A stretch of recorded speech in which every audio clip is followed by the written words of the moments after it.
our indigenous rights, our human rights, and they protect us. And so like land repatriation, land acknowledgements, all of that is really helpful, but we can utilize our rights to protect other people. And I just really want to share that with you all and just let you guys know thank you for the allyship that we had throughout the No DAPL fight and No KXL fight, and sharing this allyship and continuing this relationship.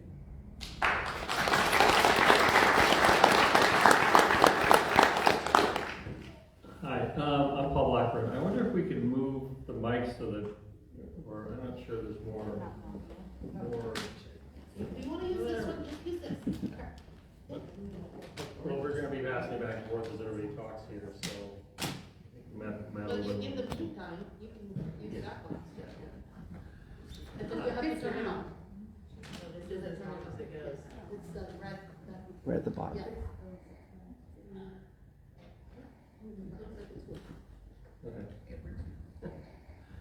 Yeah. Again, my name is Paul Blackburn, and I work for the Gold Alliance. I'm a consultant and an attorney.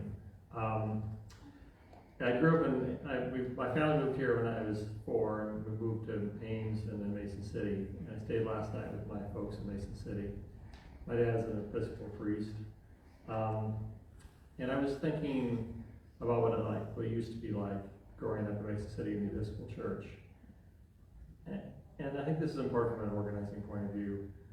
You know, we were talking about a person who's passing away right now who was a ham spear truck driver. But we also had some of the richest people in town in the church. And in this community, this church, there were people from all walks of life, Republicans and Democrats and Independents and everybody. And you know, we all got along great. We all got along great. And people had respect for each other. And I see more and more of that going away. I think it's really important. So that's one of the reasons I'm here, is to work on these campaigns to help people resist these kinds of projects and to protect their communities. Again, I'm an attorney. I've been working on pipelines since 2009. I worked on most of the major pipelines in the Midwest. And I was very fortunate that Jane Gleb from Bold Alliance hired me to basically learn as much as I could about these pipelines and some here, and then to teach people about what I learned.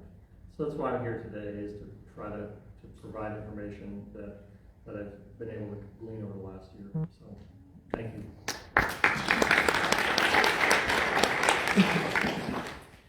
Hello everybody, my name is Chase Jensen. I'm a community organizer and lobbyist from South Dakota. I work for Dakota Rural Action, which is celebrating its 35th year in South Dakota and has worked on as many issues as we've got in the state, it feels like sometimes, all across the state. And in the past decade, has worked on the pipelines that have come through the region. So I inherited that role when I joined last year. I've been on a whirlwind, just like everybody I meet who gets a letter from the company, and I've been working in every way that we can think to try to put a stop to these. So I might not sound like I'm from South Dakota, but I swear I am. I grew up in Nebraska, actually, and just recently was in Texas for a handful of years. So I'm still trying to rub that off, but glad to be here.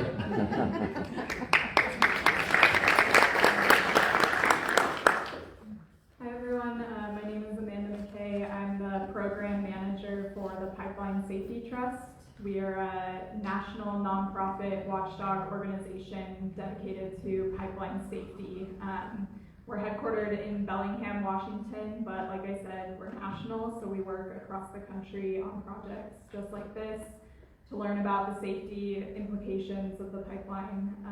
We, as an organization, formed in the aftermath of a 1999 pipeline tragedy in Bellingham, Washington, where 3 boys lost their lives due to pipeline operator negligence. So hopefully I'm able to provide some technical expertise and some education on the regulatory side of these CO2 pipelines. But happy to be here.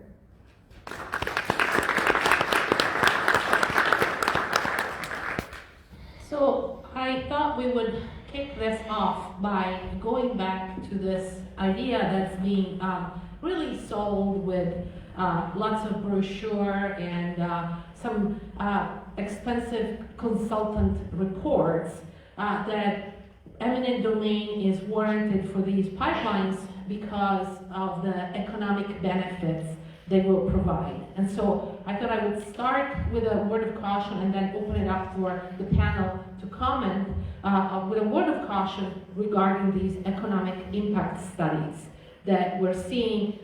Summit had one made by Ernst & Young. Vanguard actually has a much less transparent one, just like a kind of like a glossy brochure. And given my background as an economist, I just wanted for everybody in the audience to be aware of the fact that these things are not reliable. They are not vetted by outside parties. And essentially, when they are done by a consultant, they are full of disclaimers that say you should not be using these for anything besides the PR campaign that the pipeline companies are putting together. And so the numbers tend to be very heavily inflated. There was we know this because, for example, in the Keystone pipeline example, the company did their own study, and then the Department of State did their own study because it was an international project, and essentially the numbers were like a third of what the company had said in terms of economic benefits and jobs. So these numbers are vastly inflated, and then they are not accurate when we talk about who is going to be hired. It's very often not local contractors, and for how long. So these tend to be temporary jobs, and that means that you have crews that go from construction site to construction site, which can create problems for local communities, and certainly doesn't provide the kind of you're not going to be seeing more kids going into the local schools because of these construction jobs. What you might be seeing, though, is more wear and tear in the infrastructure of the counties that have to put up with all the construction. So my word of advice for everyone, and especially if you're talking to county officials, which may be, dazzled by the numbers that these companies put out, is that these numbers bear no relationship with reality. And I'm wondering if anybody has any comments about this.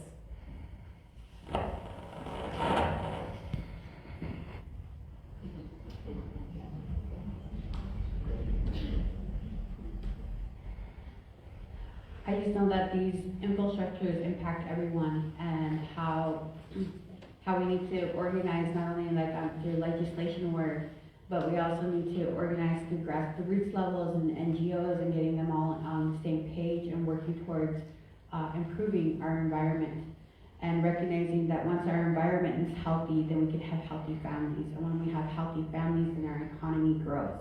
And once our economy grows, that ends up helping all people. And these are the factors that we need to consider. Like when people start talking about statistics and economics, we also need to consider health factors and how that directly impacts our community, and how does that health impact our mental health and creating a conducive, thriving community. And so when people start talking about economics and how it directly impacts us, I always like to put in the factor of making it personal and then making people understand that we need to have healthy communities, and we do that by creating infrastructure that actually directly pumps in. Recently, we just had an event on Standing Rock, and we 100% didn't outsource to any outside communities. We're strictly buying materials, banners, everything else strictly from Standing Rock. And that was one of the coolest things, because we knew we were directly inflating our own economy for our own people. So that was really comforting. Yeah, I'll say that every one of the pipelines I've been in, they've done an economic analysis, and they've all put the numbers. I think the most painful one was the one from the Keystone XL in South Coast PUC. They literally hired a guy there, and he put him on the stand as cross-examining him, and he admitted that for his study, he just drove around randomly to places along the pipeline route and asked people what they thought of it. and that was his scientific process. And, you know, and then they just hired consultants to make up numbers, essentially. You know, and that's one of the reasons why it's so important to have people like Sylvia with us in this, because there are ways of determining the economic impacts, both the negative and the positive and the negative impacts. And, you know, we definitely need to have more analysis and more ability to communicate with people, because they always overstate the impacts. They always overstate the number of jobs. You know, I think, you know, we found out afterwards they didn't get anywhere near the jobs that they said they were going to get. And you know, a lot of the jobs went to people from out of state and not from local folks. So yeah, it's really important to counter all the propaganda they put out there. Yeah, the thing I would add from the perspective of Summit Navigator, they're showing up at your county commissioners, at your county supervisors meetings, right? And they're doing these fancy presentations. In South Dakota, Summit is attempting to get into every commission every county commission along their project footprint once a quarter to give a project update and say how dandy everything is and how many butterflies they're going to pump through the pipelines and rainbows and how much money is just going to start falling out of your hair. And the important thing to remember, you know, it can feel like if I'm sitting in the back and they're up on the agenda talking, at first it's really frustrating. Like, I just assume that my commissioners, my supervisors are buying it. And it's brand new to them. They haven't looked into it. They don't really care until people make us think about it, unfortunately, most of the time. But rather than having to come in and rip apart everything, we've actually found that the commissioners are, you know, if we can ask them to ask questions, that does more good than if we come in and try and give an alternative side.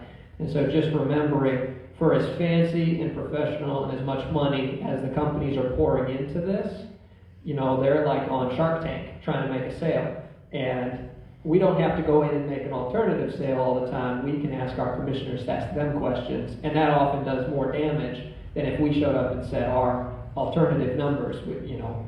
So I've seen most of the land agents that they're sending to these meetings have no idea anything. They read the numbers, and at the first question, they just fall apart. Oh, I have no idea. Oh, I have no idea. And so, as professional as it looks, I think in reality, in the moments, it's not actually a very professional presentation. And so take advantage of that. Just tell your commissioners, ask them questions.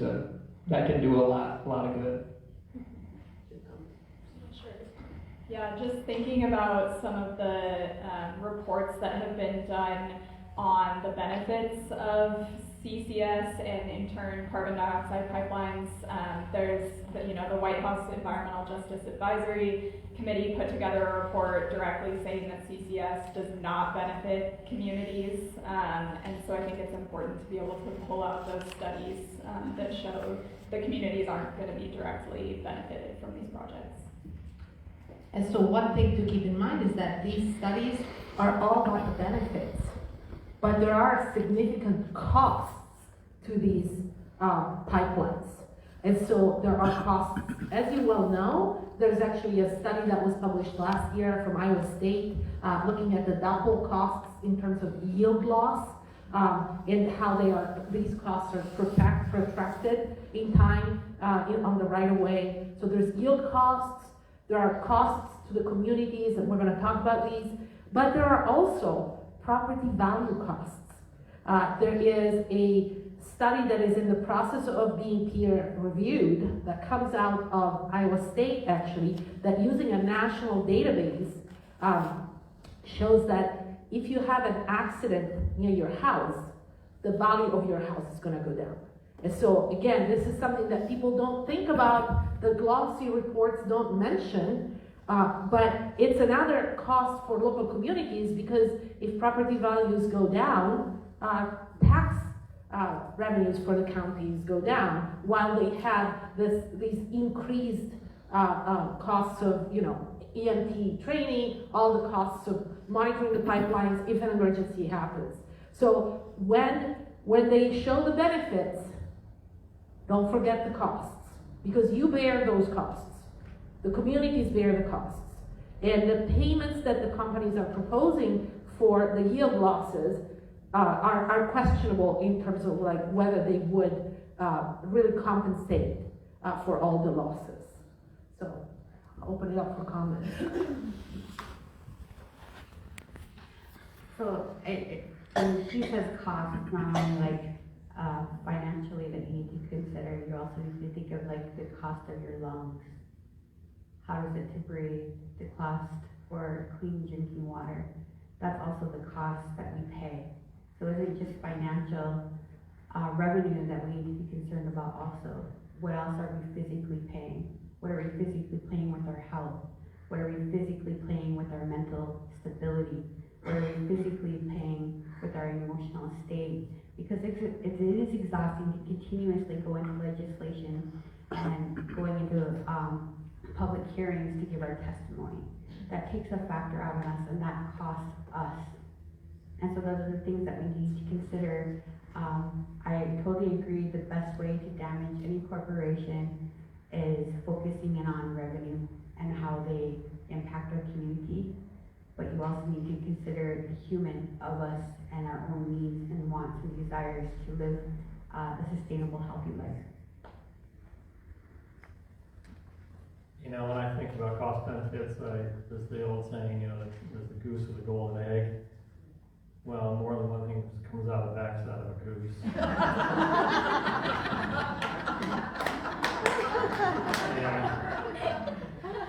And just remember who gets the gold. And here, the truth is that, you know, they're getting the gold.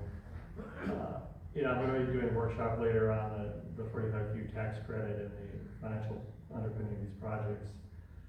But one of the costs of them is that all the costs of these projects are being paid by y'all, you know, by taxpayers. This is a synthetic industry. This is not part of capitalism. This is not part of free markets. This is a government-created industry. And it's created, you know, with very little, you know, discussion or analysis in Washington, D.C., you know, that they've expanded the tax credits now so incredibly high that it's just a kind of corruption.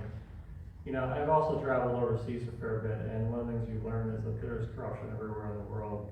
But the worst kinds of corruption is not necessarily when people are breaking laws. The worst kind of corruption is when the law itself has been corrupted. You know, when things that should not be legal are made legal. When theft becomes seen as a right and legal, you know, when they create laws that allow legalized theft. And you know, these kinds of projects are that kind of project, where they're just simply taking federal or, you know, taxpayer dollars and transferring them to very wealthy people for projects with no significant, not insignificant, just no benefit whatsoever. So,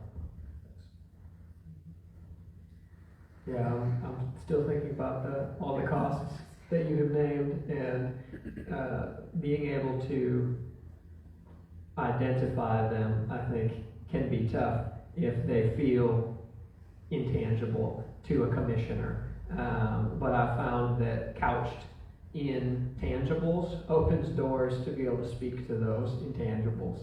And speaking about, you know, the future costs of, like was said, paying for EMTs, road hauls, you know, all the infrastructure side of it, but then also future liability. We're taking the opportunity risk of a mass casualty event. We're taking the opportunity risk of these pipelines going crazy. We're taking the opportunity risk of our values in the community that pay the revenues for all of those people's jobs by values going down. We're taking the risks by them not having an abandonment plan at the end of this project. And so pointing out risk that the county would be taking on that could be addressed through ordinance, through putting fees on the company.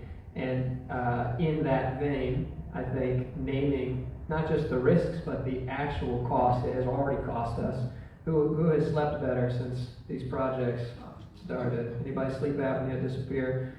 I mean, that it's taking an emotional toll on people, a physical toll, a financial toll. Did Summit cover anybody's travel here? Navigator, putting anybody out? I mean, there are real costs that can be named, but as far as turning decision makers, when those are couched in community costs, I think that has a huge potential to shift people towards action. Well, so actually, I was gonna shift and start talking about the costs in terms of like risks and pipeline safety. So maybe Amanda, you want to start talking about pipeline safety and issues related to that, and how, you know, kind of like from your organization's perspective, what are the issues that local communities should be concerned about, and how do we frame it in ways that are you know, generate a good response and people can understand. But also be aware. And be aware of, yes. Yeah, so I'm going to go into this a little bit more in depth in the workshop later on, but I think that one of the biggest safety issues that we have discovered in putting together an independent report and studying these pipelines for a while now is just the lack of understanding about the safety of these pipelines. They are moving supercritical carbon dioxide at a very high pressure. It is not what the companies are trying to convince you that it's just what goes in your soda or your, you know, soda stream maker. This is not that. It is significantly more dangerous. It's odorless, it's colorless, it's heavier than air. And if there is a rupture, it's a violent rupture that creates dry ice that then settles and can cover miles. So thinking about plume dispersion modeling is really important. That's something that everyone should be asking the permitting agencies and the operators. What type of plume dispersion modeling are they using? Are they using it on sections of their pipeline? Are they using it on the entirety? How do they decide how they use plume dispersion modeling? Thinking about the costs of local first responders, you know, what contact do the operators have so far with first responders? What do they plan to do? Are they going to be covering costs of, you know, self-contained breathing apparatus that first responders have to use in Satarsha, Mississippi? You know, things like that to start thinking about, and then also just really the unknowns. PHMSA, the Pipeline and Hazardous Materials Administration, is, you know, putting together research and development projects because there are so many unknowns about these pipelines related to plume dispersion modeling, related to fracture propagation and steel thickness. So just really trying to think about all of the unknowns and continuing to ask questions of the permitting agencies and of the pipeline operators as well.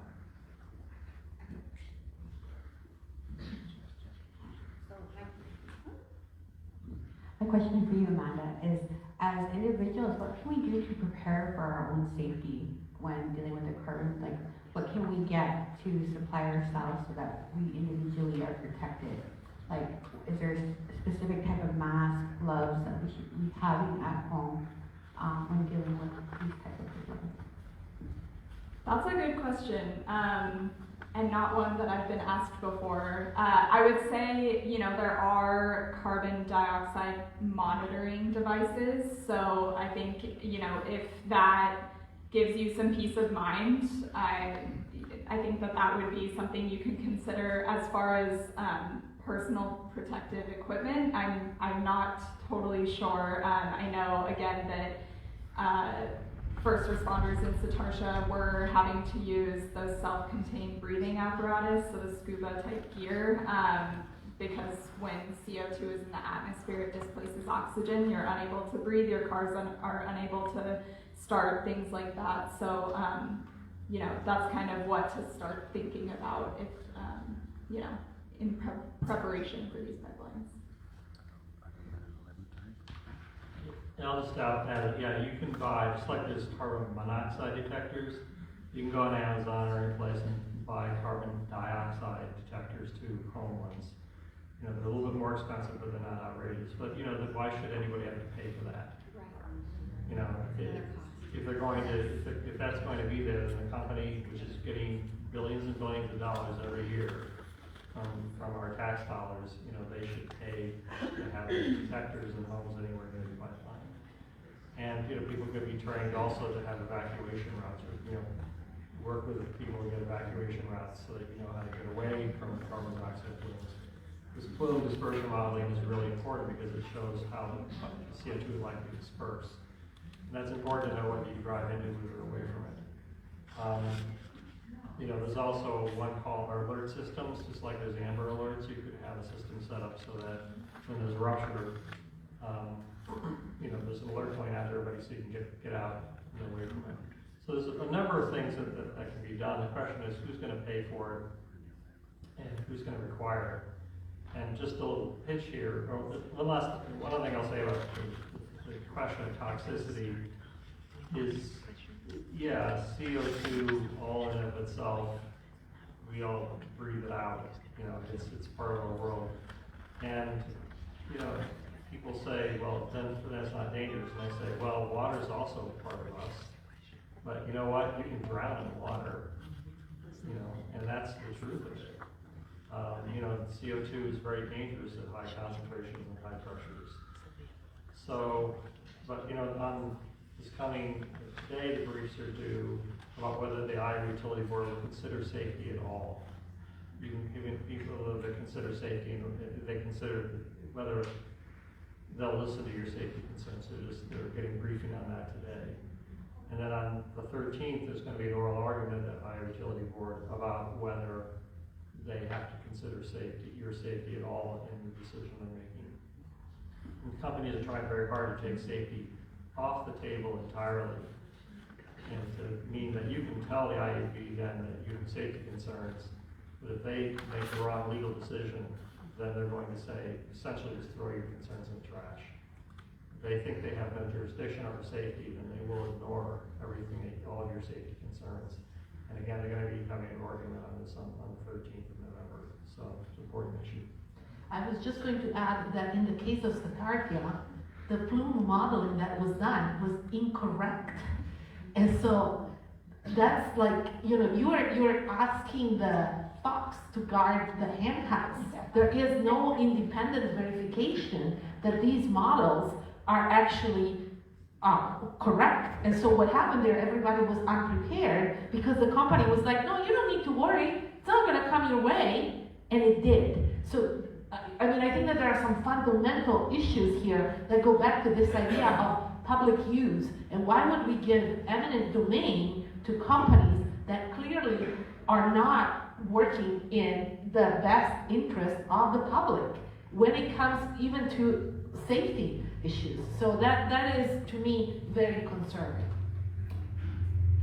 Yeah, and you know, there's different kinds of models. There's a half a dozen different computer models that have developed for fluid dispersion modeling. The best kind is called computational fluid dynamic modeling, and I am not a computer person, so I don't know what that means entirely. But I do know that it's expensive, it's complicated, but it can predict where CO2 will flow along landforms. So it can predict that it goes downstream. Almost certainly in Satartia they used cheap modeling, cheap and easy modeling that you can get off the shelf basically, and then look, doesn't go anywhere. It's magic. And in Satartia, the center of town is 1 mile from the rupture site. But if you follow the topography where the CO2 would have flown downhill since it's heavier than the air, the distance was probably more like 1.25 miles, almost 1.5 miles, the way it would have had to flow to get to the city. So, this is a large amount of material that these pipelines are shipping. The equivalent of, I forget how many train loads it was, I estimated that somewhere, but, hundreds of unit trains per day going past. So, lots and lots of CO2 to come. Yeah, and I'll comment, in South Dakota, Summit just recently, on the 3rd, filed a supplemental testimony from a contracted smooth over person, that's what I call them. And they made the argument that all of the rupture modeling that they would do would be submitted to PHMSA. It would not be made public because pipelines are critical infrastructure, and so everything is confidential. Because, so my reading of it went, if somebody could just see that, well then they could just go and, bump, like blow up the pipe in a certain spot to cause a mass casualty event. So in the way that I really read it was, we're going to go lay a bunch of landmines all throughout the state, and we don't want anyone to know where they are in case they blew them up. Because then they would be a terrorist, right? And we're just a good Midwestern company. So I think there's going to be a lot of battles about not just if it has to happen, but then who it is made known to and what that process is, whether that's at the state level, because the state is being argued cannot do anything on safety. So if they're not able to make any recommendations that would then be passed down to first responders, the company would literally be the ones, unless PHMSA put something out, the company would be the one putting out recommendations for our emergency response plans, which we should be developing with all the information. But that's the new edge of that argument in South Dakota. Well, and again, there's supposed to be some rulemaking going on, right? But we don't know what's happening. So we're kind of like full speed ahead without knowing what the regulatory environment is going to be in terms of safety. And I think that's another concern, that we're putting the cart before the horse, right? In making these decisions. And just real quick, and they are lying. They are referencing that. I've heard on multiple interviews now. They'll say PHMSA just updated the regulations. I've seen that in every article that's come out yet, that since PHMSA did their thing, they're saying that it already happened, not that we're now in the process of rulemaking.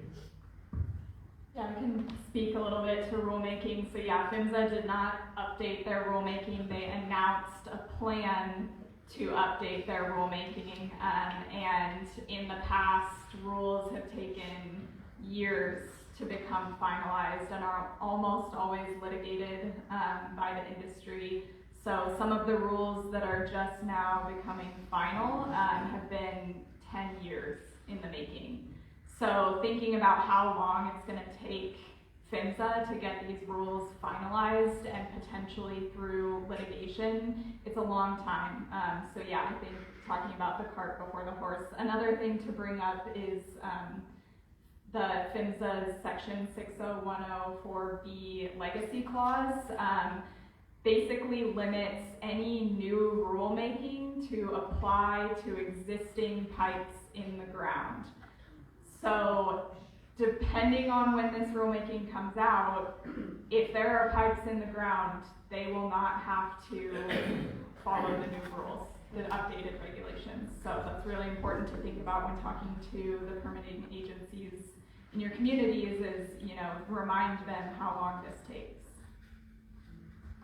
So one thing that I really want to share is, even though there's policy and procedure in place, especially in creating infrastructure to protect us as individuals, just because these policies and procedures exist or they are being created doesn't mean they're followed. And we saw that through KXL, and we saw that through DAPL. We already had these standards. We already had water quality, we had air quality, and they just completely dismissed their own policies and procedures and standards and regulations that they were supposed to follow. The regulations that they created for themselves, they didn't even meet their own standards. I just want to say, I don't know how many of you are familiar with this, but we in Iowa are seeing the Iowa Department of Natural Resources essentially dismissing the regulation for water quality in the Cedar River. And so it's kind of like it's a Wild West. It's a regulatory Wild West these days. As Amanda was saying, once you have the pipes on the ground, once the event has happened, it becomes much harder, right, to address the problems. But I wanted to go back to the point that Paul was making in terms of what the state can do. What about, what can counties do? What can communities do? How can we empower the audience to do things? You know, I think a lot of very good information was shared today, and I think good information as a scientist is always where you want to start, right? But what else can people do in their communities and in their counties? Right, well, the industry constantly says that there's nothing that governments can do. And I didn't bring my presentation today on all the things local governments can do, but they can do actually quite a lot. It's a complicated legal question sometimes about what they can do vis-a-vis state law. So for example, in Minnesota, there's not much counties can do because Minnesota state law prohibits counties from taking action. On the other hand, in South Dakota, the state doesn't route pipelines, so therefore that's left up to the counties. In Iowa, it's something of a hybrid, and that's one of the things that will be being argued at the IEB, where the IEB has control over routing, but it also has to consider local ordinances. So there's a great deal that can be done. We just saw that Shelby County, Iowa passed an ordinance on routing. But there's also a lot that can do in emergency response. You know, the companies are saying, well, the emergency response is all federal. Well, no, it isn't. The cops and the firefighters have authority when a pipeline ruptures to go and protect people. There's no doubt about that. You know, the Pipeline Safety Act expressly requires coordination between the pipeline company and first responders and local agencies, and so do its regulations. You know, the fact is that emergency response in this country is coordinated between federal, state, local governments, and they all have a role in it. That's just what you would expect, and that's just the way the law works.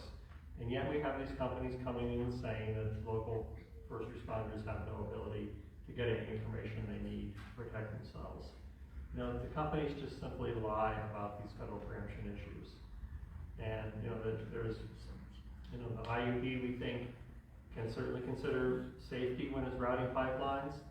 The companies keep saying, oh no, when you talk about safety, that's all preempted.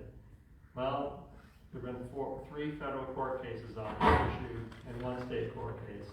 And each of them all decided, every single one of them decided that the local governments can consider safety when they're routing or siting a pipeline or a PHMSA regulatory jurisdictional facility. So, you know, we've got 3 federal court cases that are completely opposite of what the companies are saying. And there are no cases that support their position. There just aren't any. And if they continue to go to all the counties and say, this is preempted, well, you know, I got 3 federal courts that disagree with you, but they never bring up those other courts. You know, the companies just simply make stuff up and, you know, and try and bring in the big lawyers from DC and the fancy titles and all that, and try to convince people, including the county regulators, that they can't do anything. You know, the best way to win a fight is to get your opponent to just give up. And that's what they're trying to do here. So we need to just fight back, and I think we can win this legal argument without a problem.